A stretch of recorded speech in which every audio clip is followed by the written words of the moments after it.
अस्सलाम वालेकुम रहमतुल्लाहि व बरकातुहू। वालेकुम अस्सलाम व रहमतुल्लाहि व बरकातुहू। बेटे, क्या मैं आपसे एक इस्लामी सवाल कर सकता हूँ? हाँ जी, कर सकते। जी हाँ। जी ज़रूर कर। आपका नाम? मोहम्मद अदनान। मोहम्मद मुजम्मिल। मोहम्मद जमील। मोहम्मद नौसाद। माशाल्लाह। आप कहाँ के रहने वाले हैं? यूपी आजमगढ़। माशाल्लाह अब्दुल समीर ख़ान। माशाल्लाह माशाल्लाह। आप कहाँ के रहने वाले हैं? मैं जो है लंगर हाउस में रहने वाला हूँ। माशाल्लाह। हम लोगों से इस्लामी सवाल जवाब करते हैं और ख़ासतौर से नौजवानों से, ताकि उनमें इस्लामी अवेयरनेस आए और अमल करने में आसानी हो। तो आज का हमारा सवाल है जुमा के मुतालिक। आपको कुछ इस्लामी नॉलेज है? जी अल्हम्दुलिल्लाह। माशाल्लाह। आज का हमारा सवाल है जुमा के मुतालिक। मालूम है जुमा का दिन? हाँ, जुमा की नमाज़ वगैरह के मुतालिक हमारा सवाल है। तो जुमा की नमाज के लिए कितने लोग होना ज़रूरी है? शर्त है ना जुमा की शुरूत में से कितने लोग अगर है जमा हो गए तो हम जुमा की नमाज़ पढ़ेंगे? बता सकते हैं कुछ? 30 लोग। कितने? 30 लोग। 20 30 या उससे ज़्यादा रहें तो जुमा हो सकता है, अगर उससे नीचे रहे तो ज़ोहर की नमाज़ पढ़ सकते हैं। आप बता सकते हैं कुछ? हाँ, 20-30 से ज़्यादा होना। 20-30 से ज़्यादा।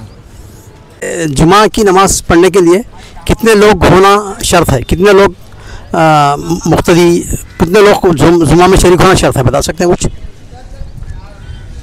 देखिए, जुमा के लिए तो अक्सर देखा गया है कि जुमा के दिन की ये कहा गया है कि हर हम वक्त या जो है मस्जिदों में नमाज़ पढ़ते हैं, करीबी छोटी मस्जिदों में। जब जुमा के दिन नमाज के लिए अज़ान हो जाए तो जामा मस्जिद में जाकर अदा करनी चाहिए।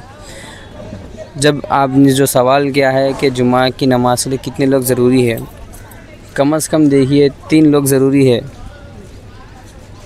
3 लोग ज़रूरी है नमाज के लिए, जुमा की नमाज। माशाल्लाह। ये बहुत सारे लोगों को नहीं मालूम है, अक्सर लोग ज़्यादा बोलते हैं। तो आपको क्या पढ़े हैं आप? जी मैं अल्हम्दुलिल्लाह हिफ्ज़ भी किया हुआ हूँ, थोड़ा बहुत आलिमियत भी करे हुआ हूँ। जैसा कि तलबुल इल्मी फ़रीज़तुन अला कुल्ली मुस्लिम व मुस्लिमा, इल्म दिन का हासिल करना हर मुसलमान मर्द औरत पर फ़र्ज़ है। और अल्हम्दुलिल्लाह मैं क़ादरी घराने से हूँ। अल्लाह का फ़ज़ल करम है, आपकी दुआओं का असर है। माशाल्लाह। आपका जवाब सही है, जज़ाकल्लाह खैर। जुमा की नमाज़ के लिए अगर 3 आदमी भी है अगर तो जुमा हो जाएगी, क्योंकि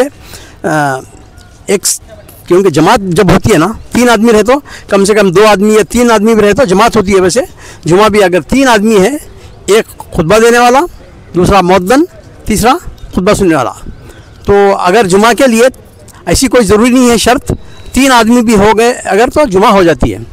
जुमा की नमाज़ अगर कोई जानबूझकर छोड़ता है तो उसका क्या गुनाह है? बता सकते हैं कुछ? दिल पे मोहर लग जाना। क्या होता है दिल पे? मोहर लग जाती है। ज़रा ज़ोर से बोलिए। मोहर लग जाती है दिल पे। माशाल्लाह। तो कितने जुमा छोड़ने से मुहर लगती है दिल पे? 3। माशाल्लाह, सही कहा आपने।